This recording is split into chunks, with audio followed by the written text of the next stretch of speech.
Hi everyone, it's Manda here and welcome to Yachting International Radio.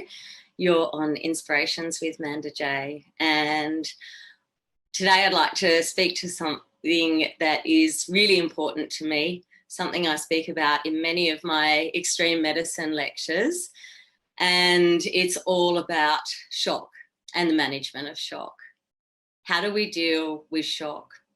And when we think of shock, we think of someone that's bleeding out or had a major medical emergency and is pale and clammy and dying and cold and anxious or listless or not even speaking and, you know, in a silver blanket and dressed up, but it's not always like that. And now I'm going to cross some borders today because medically speaking, physical and emotional shock aren't the same. However, in some of my experiences, they are. And after working as a trauma nurse and a paramedic and doing many resuscitations and experiencing some extremely traumatic events, I've definitely experienced delayed emotional shock because I wasn't the person hurt or injured. So I wasn't experiencing physical shock, but I was experiencing emotional shock. So first of all, let's talk about the signs and symptoms of physical shock. People's blood pressure drop and blood leaves the extremities to focus on keeping oxygenated blood going to the brain and keeping the heart and the lungs and the brain alive. So we get pins and needles in our fingers, our temperature drops, our blood pressure drops, and we get anxious, listless, or restless. And many people can hide shock by acting super cool or super on top of it, especially us yachties, I've found. And medically speaking, they've found that if you treat for shock before you see the signs and symptoms of shock, there's a far better outcome. Now, I've definitely experienced in terms of emotional shock, witnessing an event, being involved as a first responder in an event, that after my body starts showing the signs of shock, I get pins and needles. I start breathing fast from the top of my chest and I feel anxious or listless, or I act super cool. And in the old days, after a big night on the trauma ward, we'd all go out and, you know, have a bottle of rosé. That was our way of treating it. So what we found in emergency medicine is that if we treat the practitioners that have been involved, for example, in a resuscitation for shock after that event, i.e. we take them into the tea room and we give them a blanket and put their feet up and give them a rest and make them a really sweet cup of tea, even Coca-Cola, but we don't normally have that budget in the places I work. So, you know, sometimes a cup of tea with literally 10 sugars to re-energize. And the body needs that warmth and needs that sweetness. But the most important thing is the reassurance. So our support team are telling us that we did great out there, that we were amazing and we did all we could do. And they reminded us of that gently. And since we've started practicing this in emergency medicine, we've got less stress, less post-traumatic stress, and a stronger team. So today I'm speaking to you leaders, to the team leaders, to the captains, the officers, the stewardesses, the engineers, those in charge that may need to coordinate an emergency. And as I said, an emergency does not have to be one of these major events that we see all over the news. It could just be something small. It could be even as small as falling out of a tender or getting a bit of a shock when you're out swimming. I mean, how many people forget that the boat moves on anchor? So the guest jumps off or you jump off the boat and it swings around and there's a bit of current and suddenly you're really a long way from a boat. That can be actually even quite traumatic. So I want you to imagine this. I'm just going to share my screen with you. Imagine you're in this situation.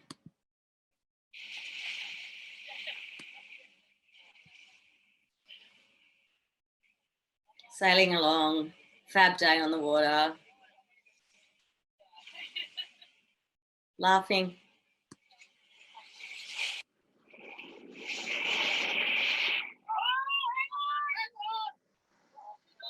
There's a man overboard.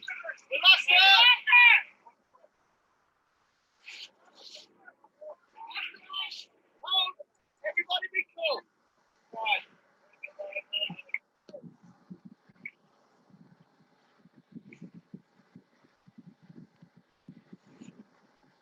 I'd just like to add, there's one of the world's greatest bowmans right there.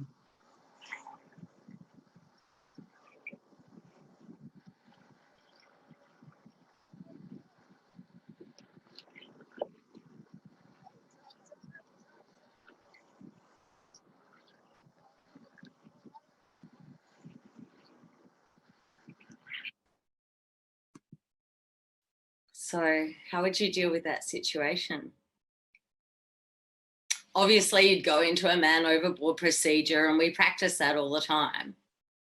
I'd like to add, how often do you add a medical training onto the man overboard procedure and try and resuscitate the offender and get out the silver blanket and some oxygen and whatever you need? But that's not my point. I digress. How would you as a team manage that situation? Because I've been involved in a couple of man overboards. I've been racing, and especially doing a lot of amateur racing for 35 years. And there's been a few man overboards that, in hindsight, now I have this knowledge, I don't think we dealt with it in the best way we could. Because often when that person comes back on board, they're probably in shock, but they're acting hyperactive and saying, I'm fine, don't worry, let's get on with it. And they don't want to fuss. They don't want to be made a scene of. And I've witnessed that many times. And I remember once, it was nearly comical. We rescued someone that had gone overboard. And they were in the water for 12 minutes as the squall came in. We actually lost sight of them. And when they came back on board, they jumped up the Jason's cradle like a scramble like you've never seen before, and bounced around the boat telling everyone they were fine. And I was chasing them with the silver blanket and the oxygen, trying to manage this person medically. And they insisted they were okay. And so I let it go. And I regret that, because I found that person a while later in tears. It was about 24, 48 hours later. And their life had flashed before their eyes. And the totality of the event had only just hit them after all the fuss died down. And so I believe that in these situations, we always treat someone for shock that has been involved in the incident, whether they like it or not, with a lot of reassurance. Don't make it patronizing, make it cool. And we treat each other for shock as well, because everyone that watched that person go overboard just then, they're also going to be rattled, whether they tell you or not. It makes it very close to home.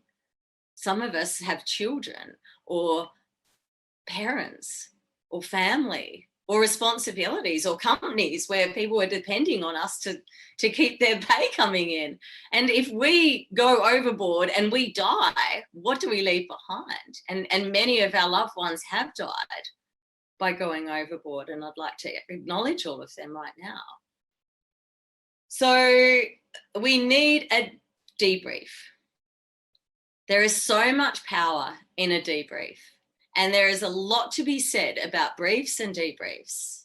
And there's scientific evidence to show the recovery and the speed of a recovery when there has been a brief and a debrief and reassurance provided. And this is what I think we need to bring into the new model of marine medicine. Is because in the old days, we're all really cool and no one talked about their emotions. And it's important. I mean, the military do it. Hospitals have started doing it. Corporate and big organizations do it. And we need to make it normal. We need to make it normal on our boats, in the home, and in the workplace. And remember, it doesn't have to be a big thing. It can just be a follow-up with a debrief and a checking in, and it brings us some awareness. And when I look back on the men overboard and the medical incidents I've experienced on boats in both amateur and professional sailing, there is a huge difference between the incidents where there was a debrief and not a debrief and everyone just carried on.